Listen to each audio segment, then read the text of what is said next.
Halo semua, ketemu lagi di Inspirasi Kreatif. Hari ini saya mempunyai tutorial untuk mengajarkan basic merajut kepada teman-teman. Jadi buat yang baru mau belajar merajut, semoga video ini bisa membantu.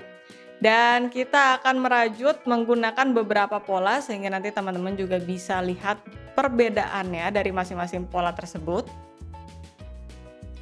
Dan ini saya akan memakai gulungan benang yang cukup besar dan juga jarum yang besar. Jadi jarum ukuran 12 yang akan saya pakai. Walaupun sebenarnya teman-teman kalau mau mulai merajut pun bisa menggunakan berbagai jenis jarum seperti yang saya punya di sini. Berbagai ukuran juga, ada 6 ukurannya. Lalu ini saya juga punya yang ukuran 8. Ya, tapi kali ini kita akan menggunakan jarum yang besar. Biasanya jarum yang besar lebih mudah untuk mengerjakannya. Dan kita juga akan menggunakan benang yang cukup tebal dan teman-teman bisa lihat sendiri di sini teksturnya tebal banget. Jadi ini akan mempermudah teman-teman yang mungkin baru belajar. Ya, jadi ini bahkan benangnya ini ditujukan untuk jarum ukuran 15.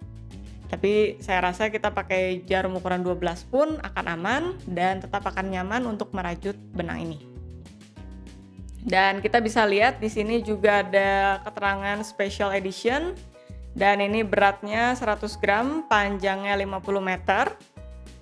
Dan biasanya juga dituliskan beberapa keterangan lagi seperti material dari benangnya ini sendiri, 60% poliakril dan 40% alpaka. Dan biasanya juga ada keterangan dari warnanya. Di sini nomornya 166. Biasanya dituliskan dalam bentuk nomor atau kadang-kadang juga dituliskan dalam bentuk warnanya itu sendiri. Oke, jadi di sini kita punya warna yang tone-nya biru atau mungkin agak toska. Dan kita akan mulai untuk merajut. Saya akan tunjukkan dulu basicnya gimana cara menaruh benang di tangan kiri.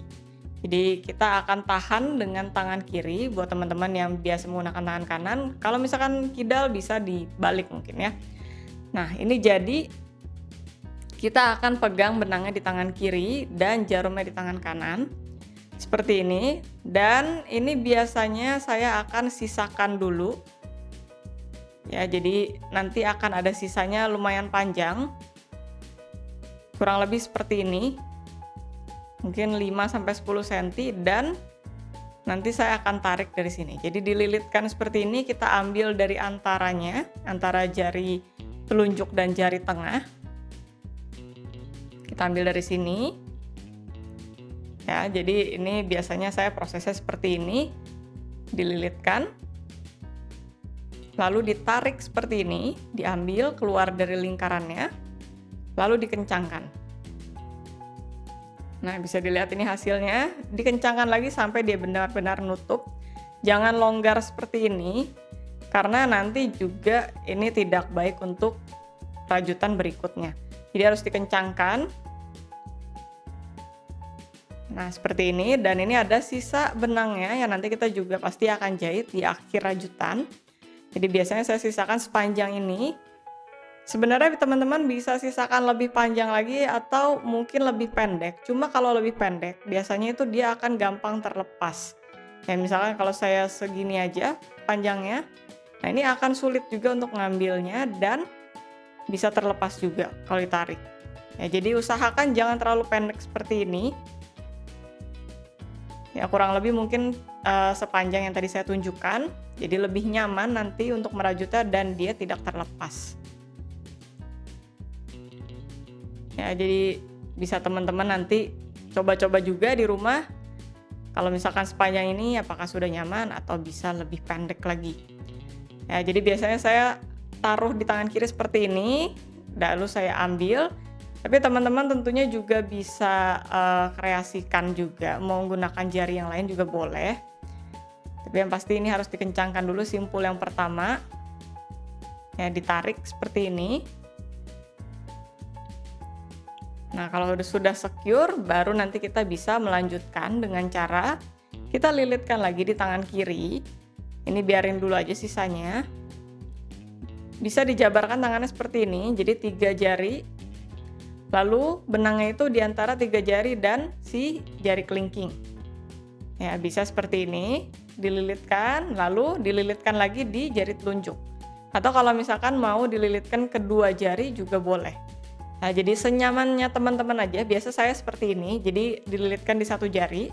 Jadi satu jari saya yang di tangan kiri itu menopang, supaya dia bisa mengatur tekanan pada saat saya merajut.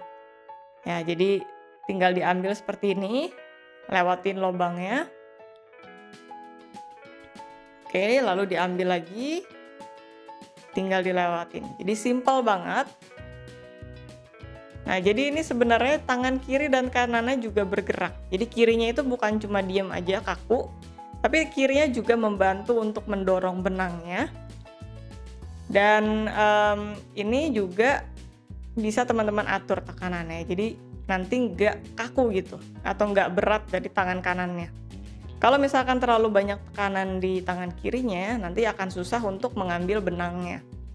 Jadi seperti ini. Ya, diambil. Nah, kalau misalkan saya tegang, itu akan susah untuk mengambil benangnya. Ya, jadi ini kirinya juga ada pergerakan, nggak cuma diem aja. Ya, teman-teman bisa dua jari seperti ini, kalau mau juga bisa seperti ini, lebih nyaman mungkin karena dia lebih lebar. Nah, ini hasilnya seperti ini untuk chain stitch. Ini rangkaian chain stitch. Jadi simple banget, cuma tinggal dililitkan aja lalu tarik melewati lubangnya.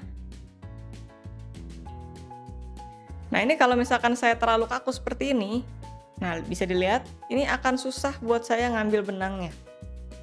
Ya, rasanya berat sekali. Makanya si kirinya itu tetap harus menahan, tapi dia juga ngikut waktu saya ambil benangnya dari kanan. Ya, jadi nanti kalau misalkan teman-teman udah coba, mungkin akan dapetin feelingnya. Jadi lebih nyaman lagi, lebih mudah. Sekarang mungkin rasanya agak aneh kalau baru mulai pertama. Nah, tapi kalau saya biasa pakai satu jari aja seperti ini. Jadi ini tadi rangkaian chain stitch-nya, bisa dilihat seperti tambang. Ya, simple banget, dan biasanya saya selalu memulai rajutan itu dengan chain stitch ini. Jadi ini salah satu rangkaian yang mesti teman-teman pelajarin karena bakal sering banget ada di video ini. Dan kita akan coba lagi nanti menggunakan perpaduan dari rangkaian yang lain. Jadi bukan cuma chain stitch aja, nanti kita akan coba yang lain juga. Kurang lebih chain stitch-nya seperti ini hasilnya, sudah lumayan panjang. Bisa dilihat juga tebal ini materialnya. Ya, dan ini sudah cukup rata. Dan saya coba ambil dulu beberapa. Kita coba lanjutkan. Nah, sekarang kita mungkin akan coba untuk membuat single crochet. Jadi kita akan buat dari kanan ke kiri. Ya, supaya teman-teman bisa lihat perbedaannya antara chain stitch dan single crochet. Kita masukkan ke lubang yang sebelah kirinya. Jadi dari rangkaian yang tadi kita udah buat, kita masukkan seperti ini. Lalu kita ambil benangnya seperti ini. Ya, jadi tadi dia melewati satu lubang, lalu kita ambil lagi benangnya, lewati dua lubang. Ya, jadi kita ambil seperti ini. Oke, kita punya dua benang di jarum. Lalu kita akan lewati keduanya. Saya ulang lagi, kita ambil benang, lalu kita lewati keduanya. Simple ya. Jadi kalau chain stitch tadi dia langsung diambil benangnya, langsung ditutup. Nah, kalau ini diambil dulu benangnya, lalu dia lewati dua benang yang terbentuk di jarum. Seperti ini. Oke, jadi kita lanjutkan. Nah, hasilnya seperti ini. Jadi dia menambahkan tinggi dan di atasnya ini juga terlihat seperti tambang. Nah, ini hasilnya ya. Jadi di bagian atasnya sini terbentuk pola juga yang melintang. dan dia menambahkan ketinggian juga dari tadi rangkaian chain stitch ke rangkaian ini. Nah, sekarang kita tambahkan dulu 2 chain stitch, kita putar seperti ini. Sekarang kita akan coba untuk membuat half double crochet. Nah, jadi ini tadi untuk tingginya supaya tidak terlalu dempet. Dan kita akan tusukkan dari rangkaian sebelumnya. Jadi kita lilitkan dulu seperti ini. Ya, kita bentuk dulu di jarum 2 benang seperti ini. Oke, sekali lagi. Lalu kita tusukkan. Jadi di bawah bentuk tambangnya itu dari rangkaian sebelumnya. Ya, jadi bisa dilihat nanti pelan-pelan. Jadi jangan sampai salah masukin jarumnya karena nanti dia akan berbeda hasilnya. Ya, jadi bisa dilihat di sini tadi yang kita buat. Lalu ini 2 penambahan yang tadi saya dapatkan dari melilitkan benangnya itu. Ya, jadi cukup padat sekarang di benangnya. Nah, seperti ini. Lalu kita ambil benangnya. Sekarang kita punya 3. Ya. Lalu kita ambil lagi benangnya dan sekarang kita lewati ketiganya. Jadi kalau tadi single crochet kita melewati 2, half double crochet kita melewati 3 sekaligus. Nah, bisa dilihat langsung terbentuk pola yang lumayan tebal. Ya, dan di sini juga seperti ada bagian V. Ya, jadi agak kompleks di sini bentuknya. Enggak seperti yang tadi di single crochet. Ya.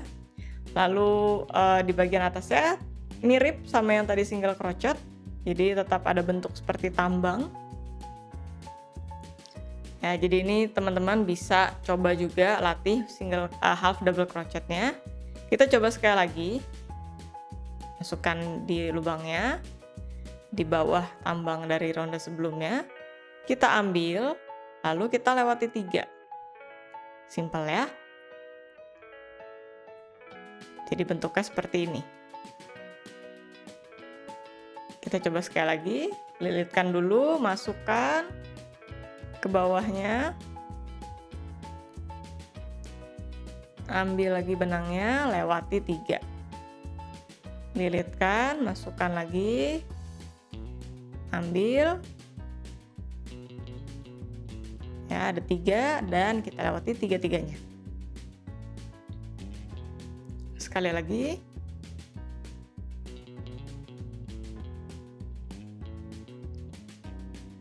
Nah, kalau sudah terbiasa, sebenarnya ini nyaman banget dan bisa cepat pengerjaannya.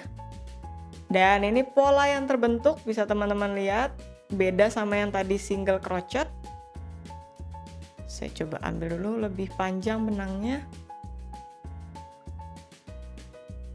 Oke, seperti ini.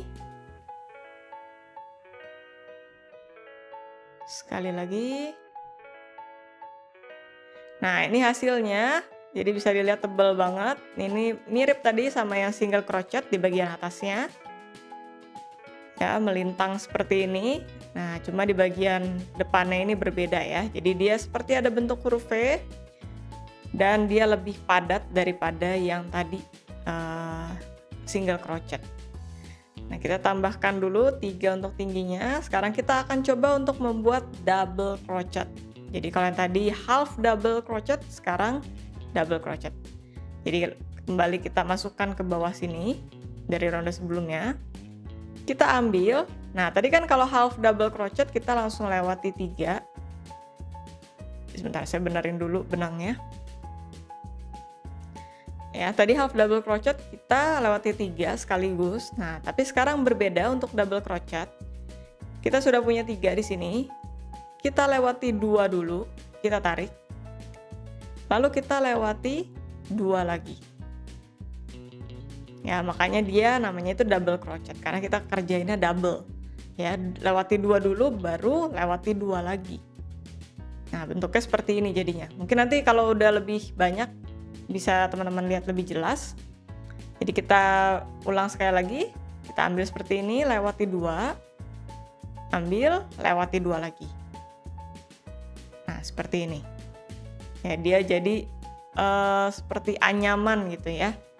Dan dia ada rongga cukup besar di antaranya dibandingkan yang tadi half double crochet. Dan tidak kelihatan lagi bentuk V seperti yang tadi di half double crochet. Jadi benar-benar berbeda. Kita coba sekali lagi. Lewati 2. Ambil, lewati 2, lewati 2. Udah bisa lebih cepat pengerjaannya. Dan kita lewati lagi 2. Terakhir lewati 2. Nah, seperti ini hasilnya teman-teman. Bisa dilihat ya, ini cukup berongga dibandingkan yang tadi. Dan ini kelihatan kayak ada 2 tumpuk ya di bagian depannya ini. Kalau tadi kan yang half double crochet, dia benar-benar rapat dan kayak ada huruf V gitu, membentuk huruf V. Nah, tapi kalau ini dia seperti pilar ya kelihatannya. Jadi menumpuk seperti itu dan ada rongga-rongga di antaranya. Jadi ini teman-teman bisa bandingkan dari tadi kita bikin chain stitch, lalu single crochet, half double crochet, lalu double crochet. Ini adalah rangkaian yang biasanya sering saya gunakan di video-video rajutan inspirasi kreatif. Dan ini teman-teman juga kalau misalkan baru mulai merajut bisa coba keempat rangkaian ini. Karena ini yang benar-benar basic dan sering banget dipakai. Nah, jadi tipsnya mungkin lebih pelan aja dulu memulainya dan coba dengan jarum yang lebih besar karena biasanya ini lebih mudah. Jadi semoga ini bisa membantu teman-teman yang lagi belajar merajut dan semoga juga bisa memberikan step dan step yang lebih jelas supaya teman-teman juga bisa mengerti perbedaan dari semua rangkaian ini. Kita ketemu lagi di video berikutnya. Bye!